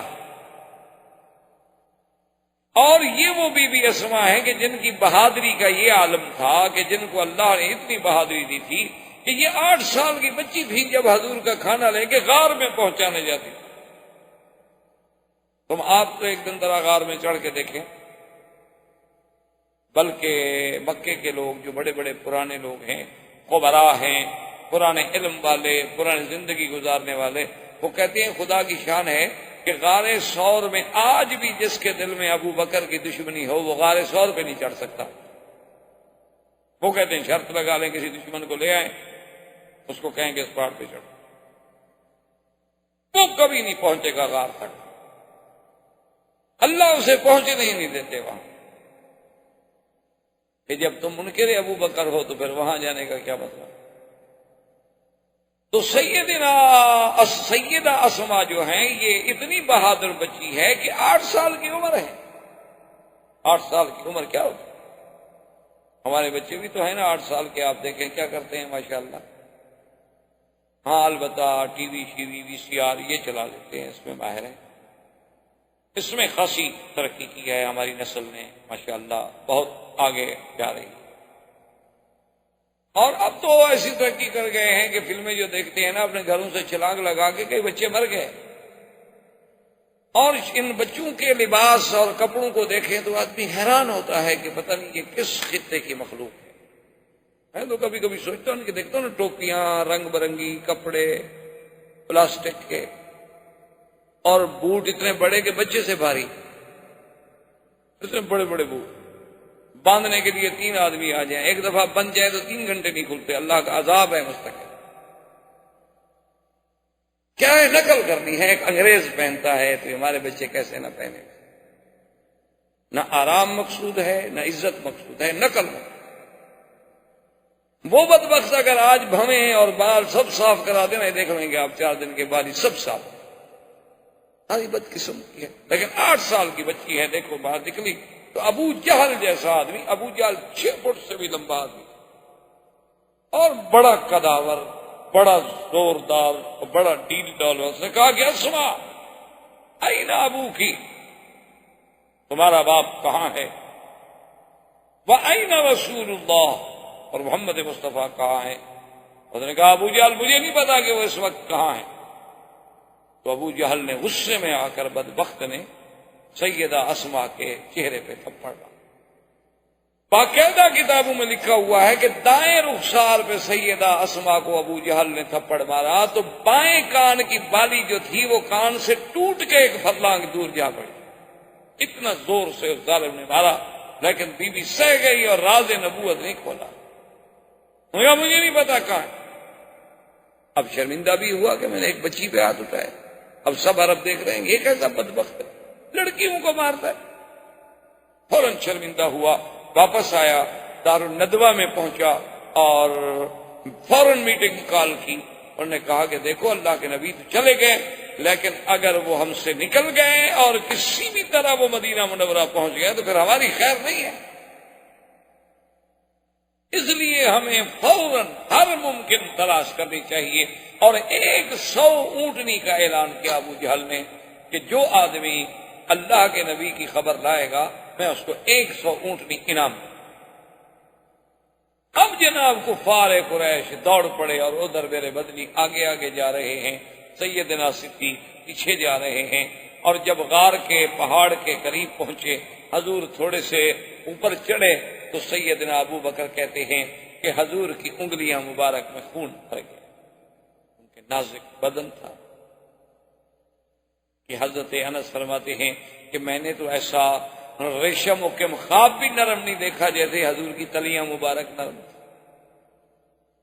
تو حضرت صدیق سے نہ رہا گیا. حضرت صدیق رضی اللہ تعالیٰ عنہ نے عرض کیا کہ یا رسول اللہ ارکب علی کتفی، حضور میں بیٹھ جاتا ہوں آپ میرے کندھے پہ سوار.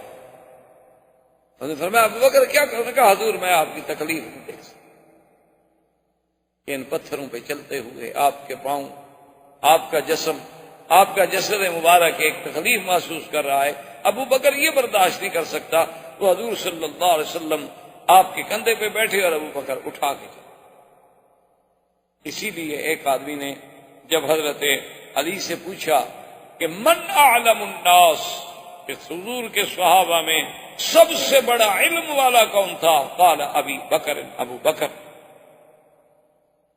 نے کہا عجیب بات ہے، ابو بکر آپ سے بھی بڑے عالم؟ انہوں نے کہا حضور نے اپنے مصلی پہ ابو بکر کو کھڑا کیا ہے. اگر ابو بکر سے بڑا عالم کوئی ہوتا تو حضور اس کو مصلی پہ کھڑا کرتے، کیونکہ حضور کا فرمان ہے کہ فَلْيَؤُمُّكُمْ أَعْلَمُكُمْ، تمہارا امام وہ بنے جو سب سے بڑا عالم. اب اس نے سوچا، اس نے کہا اچھا یہ تو بتائیں سیدنا علی کہ حضرت ابو بکر سے یا حضور کے صحابہ میں سب سے بڑا بہادر کون ہے؟ کیونکہ حضرت علی بہت بہادر. تو حضرت علی نے پتہ کیا کہا؟ اس نے کہا ابو بکر سب سے بڑا بہادر بھی ابو. کہا کیا کہہ رہے ہیں؟ انہوں نے کہا کیا کہہ رہے ہیں؟ عجیب بات ہے کہ خدا نے کے کعبے میں جو بت بنے ہوئے تھے دیواروں پر، تو حضور پاک نے مجھے فرمایا کہ علی تم ایسے نیچے ہو جاؤ، میں تمہارے کندھے کے قبر کے اوپر کھڑے ہو کر ان بتوں کو مٹا دوں. تو ابھی حضور نے ایک قدم رکھا تو میں نے کہا قطن یا رسول اللہ، بس بس بس یا رسول اللہ، میری کمر ٹوٹ جائے گی. میں حضور کو 1 منٹ کے لیے برداشت نہیں کر سکا. تو بہادر تو ابو بکر جو کندھے پہ بٹھا کے 3 میل اوپر چڑھ گیا. بہادر تو پھر ابو بکر ہے الذی حملہ الی الغار. اور اللہ کی شان دیکھیں کہ ایک دل میں جب بغض ہو نا جی تو پھر باتیں بغض والی سوجتی ہیں، محبت ہو تو محبت والی سوجتی ہیں. یعنی اگر آپ سبز اینک لگائیں گے تو ماحول سبز نظر آئے گا، اور سرخ شیشے ہوں سرخ نظر آئے گا. ایک عالم دین تقریر فرما رہے تھے یہی واقعہ غار کا، ہجرت کا، کہ سیدنا ابو بکر اپنے کندھوں پہ بٹھا کے سرکار دو عالم صلی اللہ علیہ وسلم کو غار تک لے گئے. تو یہ فضیلت اور کسی کو نہیں ملی کہ اس نے کبھی حضور کو اٹھایا ہو. تو ایک منکر صدیق نے، ایک شقی نے، ایک بدبخت نے یہ لکھا. اس نے کہا کہ جی یہ کون سی فضیلت ہے کہ ابو بکر کے کندھوں پہ حضور بیٹھ گئے؟ تو حدیث میں موجود ہے کہ رکب علی حمار، حضور تو گدھے پر بھی سوار ہوئے ہیں، اگر ابو بکر پہ سوار ہو گئے تو کیا ہو گیا؟ انہوں نے کہا یہ کون سی فضیلت ہے کہ آپ اہل سنت والجماعت اس بات کو بھی فضیلت میں شمار کرتے ہیں کہ حضور اس کے کندھے پہ بیٹھے تھے؟ تو حضور صلی اللہ علیہ وسلم تو گھوڑے پہ بھی بیٹھے ہیں، اونٹ پہ بھی بیٹھے ہیں، گدھے پہ بھی بیٹھے ہیں، ابو بکر پہ بھی بیٹھ گئے، نعوذ باللہ، تو کیا ہو گیا؟ یعنی مقصد اعتراض. تو انہوں نے فرمایا کہ میرے بھائی بالکل ٹھیک ہے، ہم مانتے ہیں، لیکن تم نے اصل بات کو سمجھا نہیں ہے. حضور اونٹنی پہ بھی بیٹھے، براق پہ بھی بیٹھے، حضور گھوڑے پہ بھی بیٹھے، حضور گدھا پہ بھی بیٹھے، حضور خچر پہ بھی بیٹھے، حضور دلدل پہ بھی بیٹھے. یہی تو ہمارا عقیدہ ہے. لیکن ہمارا ایمان ہے جس اونٹ پہ حضور بیٹھے ہیں وہ اونٹ ساری دنیا کے اونٹوں سے افضل ہے، اور جس گدھا پہ حضور بیٹھے ہیں وہ گدھا ساری دنیا کے گدھوں میں افضل ہے، اور جس بندے پہ نبی بیٹھا ہے وہ بندہ ساری دنیا کے بندوں سے افضل. یہی تو ہمارا عقیدہ ہے، اسی کو تو ہم بیان کرتے ہیں. ہم منکر تو نہیں ہیں کہ حضور نہیں بیٹھے. فلما دنا الى الغار، جب حضور غار کے قریب پہنچے تو کہا یا رسول اللہ کیف یا رسول اللہ، حضور آپ اترے، ٹھہر جائیں ٹھہر. حضور فرمایا نماز ہے آپ. کہنے لگا حضور مدتوں کی پہاڑوں میں غار ہے، خدا جانے اندر کوئی جانور ہو، کوئی سانپ ہو، کوئی پہاڑی بچھو ہو اور کوئی موذی اشیاء اندر ہوں، تو میں کیسے برداشت کر سکتا ہوں کہ پہلے میرا محبوب اندر جائے، پہلے مجھے جانے دے، میں صاف کروں، اطمینان کروں، پھر میرا محبوب اندر آئے. حضور نے فرمایا کہ اچھا ٹھیک ہے. تو حضرت ابو بکر اندر تشریف لے گئے اور کپڑے سے پوری غار کو صاف کیا اور دیکھا کہ کہیں سوراخ ہے، کہیں کوئی چیز ہے، کہیں کوئی چیز ہے. غاریں پرانی سی غاریں تھی تو کہیں کپڑا پھاڑ کے اس میں دے دیا، کہیں کوئی چیز دے دی. بند کر کے اطمینان کرنے کے بعد اس نے عرض کیا فتدخل یا رسول اللہ، اب حضور آپ اندر تشریف لائے. تو علماء نے اس عمل سے ایک مسئلہ استنباط کیا. انہوں نے کہا کہ جب مکے کے جبل ثور کی غار میں پہلے ابو بکر داخل نہ ہوں تو نبی داخل نہیں ہوتے، تو مسلمان کے دل والی غار میں بھی جب تک حب ابو بکر نہیں ہوگی تو حب رسول کبھی داخل ہو ہی نہیں. یہ اللہ کی حکمت ہے. جو ابو بکر کا منکر ہے وہ رسول کا منکر کہ فمن احبهم فبحبی احبهم ومن ابغضهم فببغضی ابغضهم. میرے آقا نے فرمایا کہ جو صحابہ سے محبت کرتے ہیں وہ دراصل صحابہ سے محبت نہیں، وہ میری محبت ہے. جو میرے صحابہ، اس لیے محبت ہے نا. ومن ابغضهم، اور جن کو صحابہ سے بغض ہے، فببغضی ابغضهم، ان کو دراصل محمد الرسول اللہ سے بغض ہے. صحابہ کا تو بہانہ کرتے ہیں، اصل تو اللہ کے نبی سے بغض. اب جناب کفار قریش کے جو گروپ بن گئے، تم ادھر بھاگو ادھر بھاگو، تلاش کرو تلاش کرو، اور جناب جہاں جاتے ہیں کوئی نشان ہی نہیں ملتا. کیونکہ وہ تنظیم ایسی تھی نا کہ جب صبح ہونے سے پہلے تو عامر ابن فہرہ مال لے گئے، اور جہاں جہاں حضور پاک کے قدم تھے، ابو بکر کے قدم تھے، اوپر مال چلا گیا، خلاص نشان مٹ گئے. لیکن ڈھونڈتے ایک گروپ جو ہے وہ عین غار ثور پہ پہنچ گیا. جب وہاں پہنچا وہ گروپ، اب کتابوں میں مختلف باتیں ہیں. بعض لوگ کہتے ہیں، بعض روایات میں یہ بھی ہے کہ ایک عنکبوت نے، عنکبوت کہتے ہیں مکڑی، یہ آپ نے دیکھا نا مکڑی گھروں میں جالا تن دیتی ہے، کوئی گھر ویران پڑا رہے تو اس کی چھتوں کے ساتھ ایسے جالا سا بنا دیتی ہے، یہ اس کو مکڑی کہا جاتا ہے. عربی میں اس کو کہتے ہیں عنکبوت. تو بعض علماء یہ کہتے ہیں کہ اللہ نے اپنے رسول کو محفوظ رکھنے کے لیے صلی اللہ علیہ وسلم وہاں عنکبوت کو حکم دیا کہ یہاں جالا شالا بنا دو، اور ایک کبوتری کو بھی حکم دیا کہ تم بھی یہاں آرام سے بیٹھ جاؤ اپنے انڈوں پہ، کہ جو آگے دیکھے گا وہ کہے گا کمال ہے بھئی، اگر اس غار میں کوئی داخل ہو تو کم سے کم یہ جالا تو ٹوٹے نا. اور غار میں داخل ہو تو یہ آرام سے پرندہ کیسے بیٹھا رہے انڈوں پہ، کم سے کم یہ اڑ جائے، پریشان ہو، کچھ اس میں اضطراب کی حرکات ہوں. ادھر تو کوئی نہیں معلوم ہوتا. لیکن یہ روایات کسی صحیح حدیث میں نہیں ملتی. البتہ بعض روایات میں ہیں جو روایات صحیح ہو سکتا ہے. وما ذلک علی اللہ بعزیز، اللہ کے آگے کون سی مشکل بات.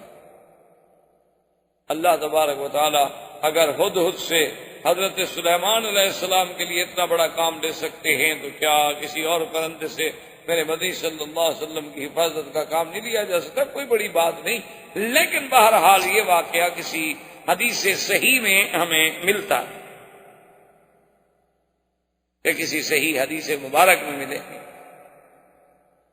البتہ یہ بات جو ہے یہ بخاری و مسلم میں اور سیاہ ستہ میں موجود ہے کہ جب وہ گروہ آیا تو وہ بالکل عین دروازے کے قریب آ گئے، اور حضرت ابو بکر فرماتے ہیں کہ میں ان کے قدموں کو دیکھ رہا ہوں کہ وہ کھڑے ہیں. اب اس میں بھی دو روایات ہیں. بعض علماء فرماتے ہیں کہ وہ دروازے پر تھے، اور بعض کہتے ہیں کہ نہیں وہ پہاڑ کے اوپر تھی. یہ تو غار تھی نا، اوپر تو پہاڑ تھا نا، تو اوپر جو تھے تو اس میں کوئی ایک دراڑ تھی جس سے وہ نظر آتے تھے. لیکن زیادہ روایات یہی ہیں کہ وہ دروازے پر تھے. یعنی یوں اگر مڑ کے دیکھا جائے تو حضرت ابو بکر گھبرائے تو انہوں نے فوراً کہا کہ یا رسول اللہ لو نظر احدهم تحت قدمیہ لابصرنا. میرا مدنی اگر ان میں سے کسی نے صرف اپنے پاؤں کے نیچے بھی غور کر کے دیکھا تو نیچے تم بیٹھے نظر آ جائیں. اللہ اکبر. حضور نے فرمایا ما ظنک باثنین اللہ ثالثہما. اللہ اکبر. ما ظنک یا ابا بکر باثنین اللہ ثالثہما. حضور نے فرمایا ابو بکر کیا گمان ہے تمہارا ان دو آدمیوں کے بارے میں جن کے ساتھ تیسرا خود خدا ہو. ان کا کوئی کچھ بگاڑ سکتا ہے؟ اسی کو قرآن نے اتارا. قرآن اللہ کا جبریل لایا الا تنصروہ فقد نصرہ اللہ اذ اخرجہ الذین کفروا ثانی اثنین اذ ہما فی الغار. اللہ نے فرمایا کہ دیکھو اللہ نے کیسے مدد کی. کب؟ اللہ فرماتے ہیں کہ جب کافروں نے میرے مدنی کو اور ابو بکر کو نکالا اذ اخرجہ الذین کفروا ثانی اثنین، وہ دو میں سے دوسرا. اللہ نے یہ نہیں فرمایا اثنین بلکہ فرمایا ثانی اثنین اذ ہما فی الغار، کہ وہ دو میں سے دوسرا.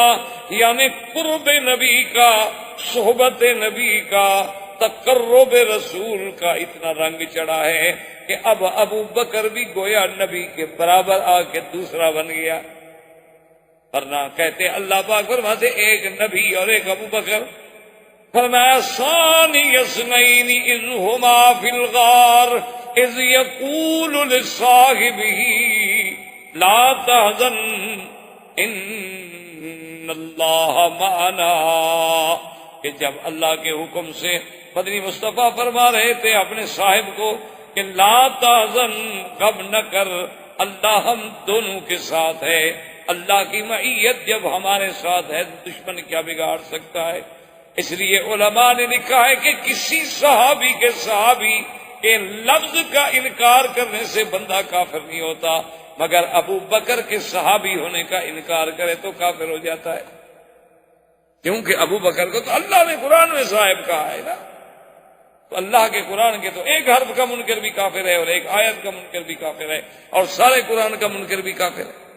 تو قرآن کہہ رہا ہے کہ اذ یقول لصاحبہ، اور خدا کی شان ہے کسی میدان کا بھی واقعہ نہیں کہ کوئی بندہ یہ کہہ سکے کہ صاحب سے مراد یہ تھے، یہ نہیں تھے، یہ تھے، یہ نہیں تھے، کیونکہ غار میں یا محمد ہیں یا ابو بکر ہیں اور ہے کوئی نہیں، تو کوئی اور تو صاحب بن ہی نہیں سکتا نا. اذ یقول لصاحبہ لا تحزن ان اللہ معنا. اللہ کی شان دیکھیں، یہاں ایک ابو بکر کی شان ہے اور ایک میرے مدنی محمد مصطفیٰ کی شان ہے. کیوں؟ علماء نے لکھا کہ دیکھو کہ جب موسیٰ علیہ السلام کے ساتھ ان کی قوم اللہ اکبر مصر سے نکل کے جا رہی تھی اور پیچھے فرعون لشکر لے کے آ گیا تو قوم گھبرا گئی، ڈر گئے. پہلے بھی تو بڑے کچلے ہوئے لوگ مظلوم، کیونکہ جو لوگ کافروں کے ملک میں رہتے ہیں نا ان کو پتا ہے نا کہ مسلمانوں کی زندگی وہاں کیسے. یہ تو الگ بات ہے کہ اللہ نے مسلمانوں کو جہاں حکومت دی انہوں نے کبھی اقلیات پہ کبھی کافروں پہ ظلم نہیں کیا، لیکن جب کافروں کو طاقت ملی آج بھی اسپانیہ اور غرناطہ کی مسجدیں گواہ ہیں کہ کفر کیا کرتا. آج بھی تاریخ ہے، حقائق ہے، موجود ہے. آپ کو صفو میں دیکھ لیں، آپ سربیا کے احوال پڑھیں، آپ کشمیر کے احوال پڑھیں، آپ دیکھیں کیا کیا نہیں ہو. ظلم کی وہ کون سی قسم جو مسلمانوں پہ آزمائی نہیں جاتی. وہ ظلم کا کون سا ایسا نیا طریقہ ہے. میرے خیال میں اگر آج اللہ تاتاریوں کو، ہلاکوں کو، چنگیز کو، ان بدبختوں کو بھی زندہ کر دینا، ان کو بھی یہ طریقے ظلم کے نہیں آتے جو مسلمانوں کے خلاف آزمائے جاتے۔ لیکن تاریخ اٹھا کے دیکھ لیں کہ مسلمانوں نے کبھی کسی کفر پہ، کبھی کسی کافر اقلیت پہ ظلم نہیں کیا، ان کا تحفظ کیا، ان کے معابد کا، ان کے مندروں کا، ان کے گرجاؤں کا، ان کے کلیساؤں کا ان کی حفاظت کی۔ بلکہ حضور حکم فرماتے تھے کہ کبھی جنگ میں دوسرے مذہب کے کسی پادری کو، کسی راہب کو قتل نہ کیا کرو جب تک کہ وہ خود تلوار نہ۔ اب یہ شان دیکھیں، انہوں نے کہا کہ جب موسیٰ علیہ السلام جا رہے تھے تو قوم گھبرا گئی۔ انہوں نے کہا کہ آگے دریا ہے اور پیچھے فرعون کا لشکر ہے، اور لشکر کے کوئی تھوڑا سا نہیں ہے، یعنی 6 لاکھ فوج لے کے فرعون تعاقب کر رہا۔ تو موسیٰ علیہ السلام کے پاس آئے، انہوں نے کہا کہ جی ہم تو مارے گئے، آگے جاتے ہیں دریا ہے، دریا پہ کوئی پل نہیں، کوئی کشتی نہیں، کوئی قصہ نہیں، اور اگر ٹھہرتے ہیں تو ہم کیا مقابلہ کر سکتے ہیں، 6 لاکھ کی فوج آ رہی ہے فرعون کی۔ تو موسیٰ علیہ السلام نے کیا کہا؟ قال كلا إن معي ربي سيهدين فرمایا قوم مت ڈرو، میرا رب میرے ساتھ ہے، مجھے راستہ دکھائیں۔ انہوں نے کہا یہی فرق ہے موسیٰ اور محمد مصطفیٰ کا، کہ موسیٰ علیہ السلام نے کہا میرا اللہ میرے ساتھ ہے، لیکن یہ شان کرم ہے محمد پاک کا۔ انہوں نے فرمایا ان اللہ معنا ابو بکر، اللہ ہم دونوں کے ساتھ ہے۔ انہوں نے یہ نہیں کہا کہ صرف میرے ساتھ ہے۔ تو یہ شان رحمت کی علامت۔ اب جب حضور نے تسلی دی تو ابو بکر کو تسلی آئی کہ جب اللہ کا نبی کہہ رہے ہیں تو صاف بات ہے کہ اللہ کا نبی تو کوئی بات ایسے نہیں کہتے جب تک اللہ وحی نہ بھیجے، اللہ خبر نہ کرے۔ لیکن افسوس ہے، بدقسمتی ہے ہماری کہ ایسے ایسے فرقے بھی پیدا ہو گئے کہ جنہوں نے حقائق کو مسخ کر ڈالا۔ انہوں نے باقاعدہ کتابوں میں لکھا ہے کہ دراصل ابو بکر نے شور کر دیا، رونے لگ گیا۔ بظاہر تو وہ نبی کو نعوذ باللہ دھوکہ دے رہا تھا کہ میں آپ کی محبت میں، آپ کے غم میں رو رہا ہوں، اور اندر سے ابو بکر کا مقصد یہ تھا کہ دشمن جو باہر کھڑے ہیں وہ میرے رونے کی آواز کو سنے اور اندر آ کر اللہ کے نبی کو پکڑ لیں۔ انہوں نے تو شور مچایا تھا۔ لیکن خدا کی قدرت دیکھو کہ 1400 سال گزر گئے، اس وقت تو وہ شور کافروں نے نہیں سنا، اگر سنتے تو چھوڑ دیتے بھلا، لیکن انہوں نے نہیں سنا۔ ان 1400 سال کے بعد ان کے ذاکروں نے شور سن لیا۔ مکے والوں نے جو غار کے اوپر کھڑے تھے وہ تو نہیں سن پائے۔ اگر انہوں نے رونا شور تھا اور وہ شور سن لیا ہو تو وہ کب چھوڑ دیتے تھے۔ اور اسی لیے خدا کی شان دیکھیں، وہ تو علام الغیوب ہے نا، علیم بذات الصدور ہے۔ اللہ نے فرمایا لا تحزن، یاد رکھو 2 لفظ ہیں قرآن میں، ایک ہے لا تخف اور ایک ہے لا تحزن، ایک ہے ڈرو نہیں، ایک ہے غم نہ کرو۔ ان دونوں میں بہت بڑا فرق ہے۔ جب آدمی کو اپنا ڈر ہو تو وہاں ہوتا ہے کہ بھئی مت ڈرو، جیسے موسیٰ علیہ السلام کو اللہ نے حکم دیا کہ تمہارے ہاتھ میں کیا ہے، اللہ میاں لکڑی، فرما گراؤ، پھینکو، پھینک اسلام پڑ گا، بھاگے موسیٰ علیہ السلام۔ اللہ فرمایا خذھا ولا تخف، موسیٰ علیہ السلام پکڑو لکڑی، ڈرو شرو نہیں، خیر ہے، یہ تو معجزہ ہے، ہم نے سام بنایا، ابھی لکڑی ہم بنا دیتے ہیں۔ تو موسیٰ کو اپنا ڈر تھا تو اللہ نے فرمایا لا تخف، اور اللہ نے اسی موسیٰ کی اماں کو فرمایا کہ جب دشمنوں کو پتہ چل جائے تیرے بچے کا، وأوحينا إلى أم موسى أن أرضعيه فإذا خفت عليه فألقيه في اليم ولا تخافي ولا تحزني إنا رادوه إليك وجاعلوه من المرسلين۔ اللہ نے فرمایا کہ موسیٰ کی اماں اپنے بچے کو دودھ پلا کے صندوق میں بند کر کے ڈرو نہیں دریا میں ڈال لو، لا تخافی، تم اپنا بھی کوئی ڈر نہ کرنا، تمہاری بھی ہم حفاظت کریں گے، ولا تحزنی، اور موسیٰ کا بھی ڈر نہ کر، غم نہ کر، اس کا بھی کوئی فکر نہیں۔ انا رادوہ الیک، ہم موسیٰ کو تمہاری طرف لوٹائیں گے، وَجَاعِلُوهُ مِنَ الْمُرْسَلِينَ، اور ہم موسیٰ علیہ السلام کو مقام رسالت بھی عطا فرمائیں گے۔ تو اللہ نے یہاں بھی کیا فرمایا؟ اللہ نے فرمایا اِذْ يَقُولُ لِصَاحِبِهِ لَا تَحْزَنْ، میرا مدنی اپنے سنگی کو، ساتھی کو، صاحب کو کہہ دے کہ وہ تیرا غم نہ کرے۔ وہاں بھی ابو بکر کو غم تھا تو محمد مصطفیٰ کا تھا، نہ اپنا فکر تھا نہ غم تھا۔ اللہ نے لا تخف نہیں فرمایا بلکہ لا تحزن کا لفظ فرما کر ہمیشہ کے لیے دشمنوں کا منہ بند کر دیا۔ حضور صلی اللہ علیہ وسلم غار میں ہیں اور پوری کفر کی طاقت جو ہے نا جناب وہ تلاش میں ہے، لیکن اللہ کی شان ہے کہ ایسا نظم ہے، اور یہ سعادت ملی تو صرف صدیق کے گھرانے کو ملی ہے کہ غار کا ساتھی ہے تو ابو بکر ہے، اور سارے دشمنوں کی خبریں لانے والا ہے تو عبداللہ ابن ابی بکر ہے، ابو بکر کا بیٹا ہے، اور نقش مٹانے والا ہے تو ابو بکر کا غلام عامر ابن فہیرہ ہے، اور طعام پہنچانے والی ہے تو ابو بکر کی بیٹی ہے، اور راز نبوت کے لیے مار کھانے والی ہے تو وہ ابو بکر کی بیٹی ہے، جس کو اللہ اتنی نعمتیں دے اس کی شان میں کون کمی کر سکتا؟ یہ تو ہماری کم عقلی ہے، ہمارے ان دوستوں کی کم عقلی ہے کہ جن کو آج تک اصحاب رسول کی عظمت اور مقام جو ہے وہ سمجھ نہیں آ سکتا۔ روزانہ باقاعدہ تنظیم سے عبداللہ ابن ابی بکر جا کے حال پہنچاتے ہیں کہ یا رسول اللہ آج کافروں نے یہ کیا یہ کیا یہ کیا۔ عامر ابن فہیرہ مال چراتے چراتے نقصان مٹاتے ہیں اور 7 بکریوں کا دودھ پہنچا دیتے ہیں۔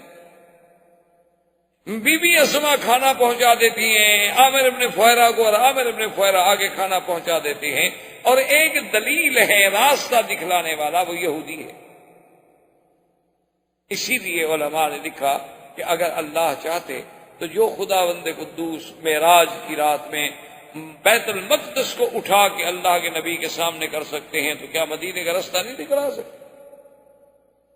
حضور صلی اللہ علیہ وسلم کے لیے مدینے کا راستہ کھول دینا کوئی مشکل بات ہی، سارا مدینہ سامنے کر دیں، لیکن امت کو سبق دینا تھا کہ اگر کوئی راستے کے امور میں، کسی جہاز رانی میں، کسی راستے کی سفر کی معلومات کے لیے، دنیاوی علوم حاصل کرنے کے لیے اگر یہودی نصرانی کافروں سے معاملہ کیا جائے تو کوئی منع نہیں۔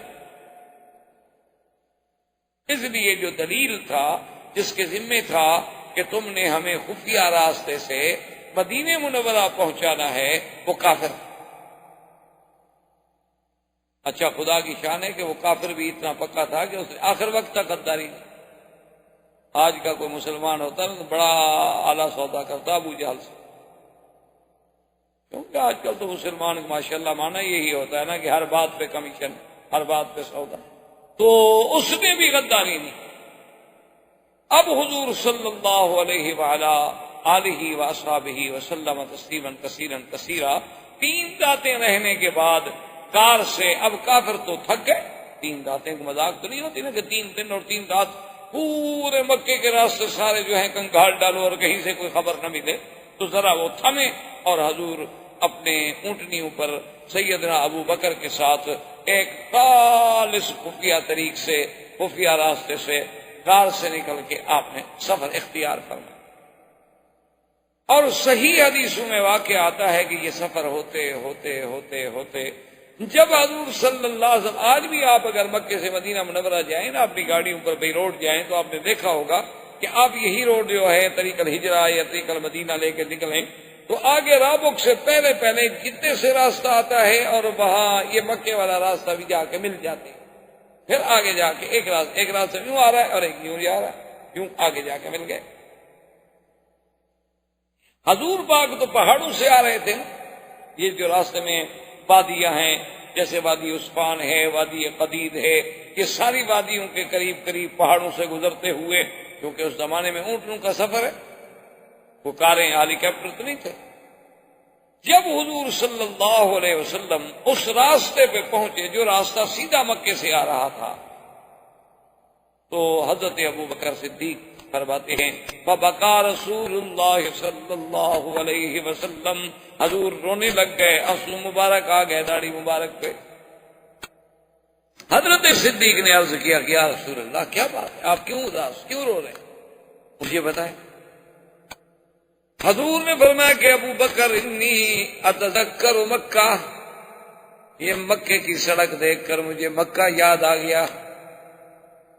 حقیقت ہے، عجیب بات ہے، آپ نے پتہ نہیں کبھی سوچا ہوگا نہیں سوچا ہوگا، خدا کی شان ہے، آدمی جب باہر جاتا ہے نا، کبھی اپنے وطن میں، پاکستان یا ہندوستان یا اپنے ملک میں یا باہر، یقین کریں کہ ایک دفعہ میں خود سفر کر رہا تھا تو میں نے ساتھی سے کہا کہ میں نے کہا یار کوئی ریڈیو شیڈیو لگاؤ، سفر کر رہے ہیں، نیند کا اثر ہے، تو ریڈیو لگایا نا جی، تو مکے کی قدرت سے وہ اسٹیشن لگا، محطہ لگا، تو اذان آ رہی تھی حرم کی۔ میں نے اسے کہا، میں نے کہا یار بس ٹھیک ہے، جلسے ولسے چھوڑو، مجھے تو ایئرپورٹ پہ پہنچاؤ بس، ٹھیک ہے، میں پہلی فلائٹ سے واپس بھیج۔ کہا کمال کرتے ہیں، ہم اتنے اعلان کر چکے ہیں، اشتہار دے چکے ہیں، اللہ کی مخلوق تو انشاءاللہ آپ تو خیر مکہ شریف پہنچ جائیں گے، لیکن ہمیں تو جمرۃ العقبہ بنا دیں گے، اتنے پتھر ماریں گے جتنے حاجی نہیں مارتے شیطان، ہمارا کیا گناہ ہے۔ میں نے کہا یار آپ کا گناہ تو خیر کوئی نہیں، لیکن بات یہ ہے کہ اذان سن کر وہ جو منظر ہے اللہ کے گھر کا، وہ جو نماز، وہ جو کعبۃ اللہ کے حضور حاضری، کہ ہم جیسے گندے لوگ ہوں اور کعبے کے سامنے کھڑے ہوں، وہ منظر جب آدمی کو یاد آتا ہے نا، خدا جانتا ہے پھر وہ مزہ نہیں آتا دوسری جگہ نماز ہو۔ یہ تو ہم گناہ گاروں کی کیفیت ہے، اللہ والوں کو تو پتہ نہیں کیا کیا کیفیت ہے جو اہل اللہ ہوں گے۔ تو حضور پاک پہ کیا گزری ہوگی جب مکے کی سڑک آئی، تو کیسے نہ روئیں مکے کو یاد کر کے۔ اللہ نے جبریل بھیجا اور فرمایا کہ جا کے فوراً میرے نبی سے کہہ دو ان الذی فرض علیک القرآن لرادک الی معاد، کہ میرا بدری جس ذات نے تجھ پہ قرآن نازل کیا ہے اس کا وعدہ ہے کہ ہم تجھے پھر لوٹائیں گے مکہ میں، غم نہ کریں آپ حضور، آپ غم نہ کریں، آپ اداس نہ ہوں۔ اب علماء کہتے ہیں کہ اللہ نے یہ کیوں کہا کہ ان الذی فرض علیک القرآن، یہاں قرآن کے ذکر کرنے کی کیا حکمت تھی؟ بس یہ فرما دیتے کہ ہم آپ کو مکہ لوٹائیں، لیکن یہ کہنا کہ وہ ذات جس نے قرآن فرض کیا، وہ ذات جس نے قرآن نازل کیا، تو قرآن شریف کے ذکر کی کیا ضرورت؟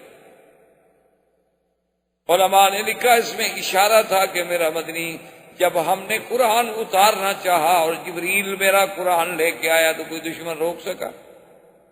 ہم نے چاہا تو غار حرا میں بھی تو قرآن پہنچا دیا، ہم نے چاہا تو غار ثور میں بھی تو قرآن پہنچا دیا۔ تو جب ہم اتارنا چاہتے ہیں نا قرآن، اور ہمارے فرشتے کو کوئی نہیں روک سکتا، جب ہم اپنے نبی کو مکے میں لانا چاہیں گے تو میرے نبی کو کون روک سکتا ہے؟ یہ تو میری حکمتیں ہیں کہ کب لاؤں گا کب نہیں لاؤں گا، ورنہ تو جب میں فیصلہ کروں گا تو پھر میرے فیصلے کے آگے کون ٹھہر سکتا؟ تو حضور صلی اللہ علیہ وسلم کا یہ قافلہ نبوت، یہ قافلہ رسالت اور قافلہ صداقت اور یہ قافلہ ہجرت جو ہے وہ مدینے کی طرف رواں دواں تھا۔ اللہ آپ کو بھی اور مجھے بھی اتباع سنت رسول پاک صلی اللہ علیہ وسلم کی توفیق دیں۔ وما علینا الا البلاغ۔ احباب کرام، اس کے بعد اب آپ اس مبارک سلسلے کی CD نمبر 14 سماعت فرمائیں۔